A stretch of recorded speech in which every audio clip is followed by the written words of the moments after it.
The famous Chanel suit. This design has been classic since its introduction in 1925. It is iconic, it is chic, it is beautiful, and it is also completely out of my budget. But it is not outside of the realm of possibility for me because I have needles, thread, untested couture knowledge, and delusion. I also have this cute polywool tweed deadstock that I got for $6.99 a yard. To create my dream suit, I'm going to be using the Charm Patterned Stanwyck skirt by Gertie. This pattern has 81 different looks in one, but I'm going to be doing a classic pencil skirt. This pattern is available for purchase, and I will leave a link to it in my description below. This is a PDF pattern, but you can get it printed on large paper if necessary. I also decided to make this project a 3-piece adventure and added a hat using the exclusive Charlotte Beret pattern from Gertie's Patreon. For the blazer, I'm going to use the Viki Sew's Bryce pattern, and I really do love how her shop creates listings. I looked at many listings for the blazer, but settled on this one because I loved that I got to see a front and back as well as a 360 of the finished piece, so that really won me over, and I thought it was the perfect choice. So to make this, I got my hands on some deadstock tweed for $6.99 a yard. I did purchase 5 yards of it in mint and then 5 yards in pink, so just so you know, a pink suit will be coming soon. Off the top of my head, this fabric is very soft, but it's even prettier in person, and while I'm very much intimidated by it, I'm also very excited to work with it. I've always wanted a suit like this and have been dreaming of making this particular type for about a year now. I also had a really bright and floral spring, so I wanted to do some solids. I also have a very impressive vintage brooch collection and really wanted some wardrobe pieces that would allow me to wear them. My husband took me to the New York Vintage Fashion Show once, and vintage jewelry has been an obsession ever since. So to further motivate myself to get started, I took a few of my brooches and placed them on the fabric just to envision how the colors would play together once I turned this fabric into something cool. And I really liked what I saw. During this session right here, I just knew that I was going to create magic.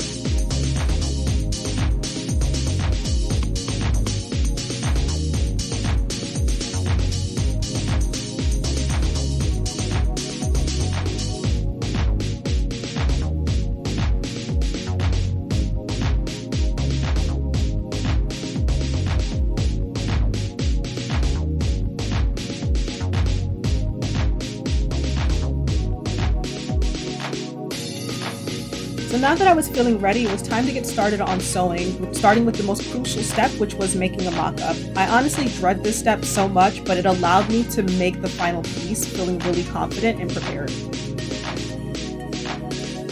During the first fitting, I realized that the size 10 that I cut out was perfect for the skirt, but I needed to size up for the jacket. With that one small change, I was ready to get started, but since I had never sewn anything like this before, I wanted to be as prepared as I could, and I found this really great guide at mood.com of how to sew with tweed. Also, remember those couture books I showed you? Well, one of the techniques they discussed was thread tracing, which is important when working with a fabric that you cannot mark with chalk. So I used this method to make my darts and notch placements. Also, I must say, like many other fabrics I've come across, this fabric frays with very little effort, so overlocking or finishing the edges with a zigzag stitch is a must here.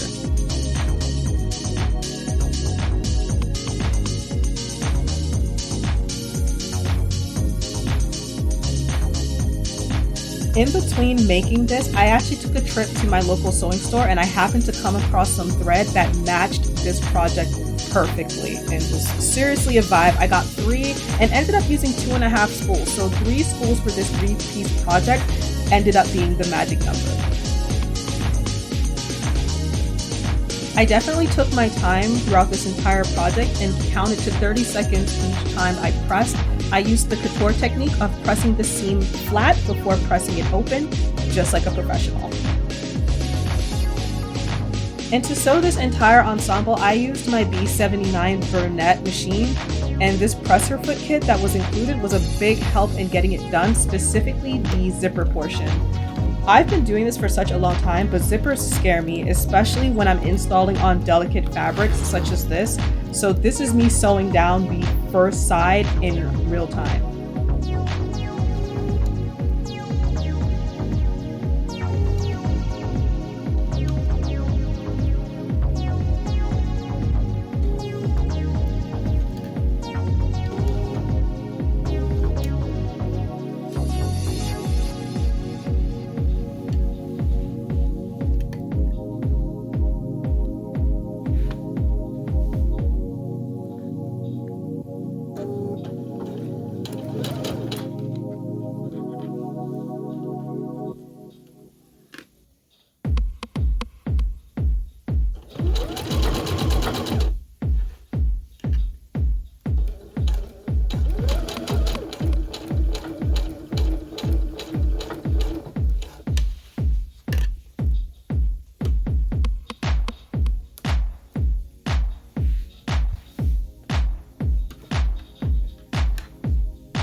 This is one of those things that always takes me a very long time because I sweat with fear when doing zippers, but I was really surprised at how good this lap zipper turned out. Very proud of my work here. For the rest of the skirt, with the lining especially, I didn't want it to be bulky, so instead of using my serger to overlock the edges, I used the overlocking foot attachment on my machine instead. And I normally don't have good luck with this foot on my brother machines, but for some reason on my Beret it was completely different, and I think I may actually like this foot now.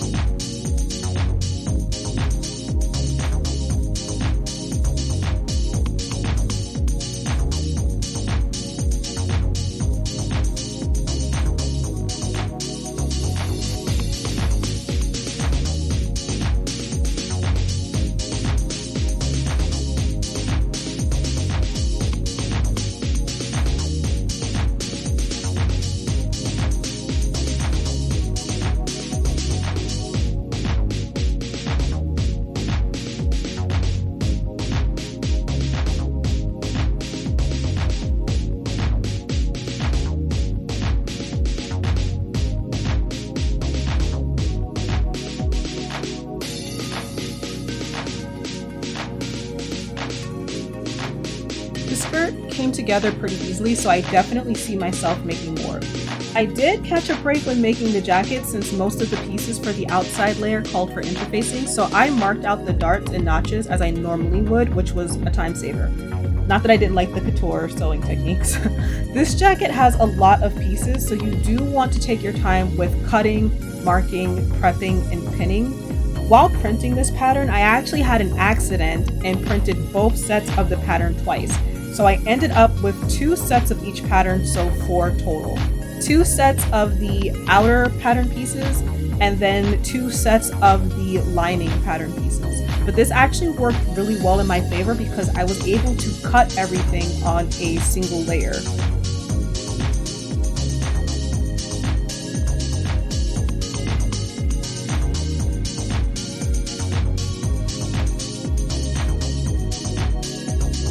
I also had an accident with the buttons. I previously sewn buttonholes by machine onto some scrap with success, but when it came to my actual finished jacket, that wasn't the case, and I had to do bound buttonholes, which is very advanced and very scary. My first buttonhole was not the best because it was sewn in the same place as the failed machine buttonhole, creating bulk, but the second one up top was so much better. This hiccup did not stop the entire project from being a work of art though, and I'm so proud of how this piece came out. I'm absolutely in love with it, and I'm just really impressed with myself. I'm stunned with how I made this. It fit exactly how I imagined, like a second skin, and when I paired it with the accessories in my closet, I was absolutely blown away. I feel like $1 million in this. Like, you really can't tell me anything. Hiccups aside, I loved how this came out so much. But I'd love to hear your thoughts on the creation, so let me know below, and I will see you in my next video. Bye!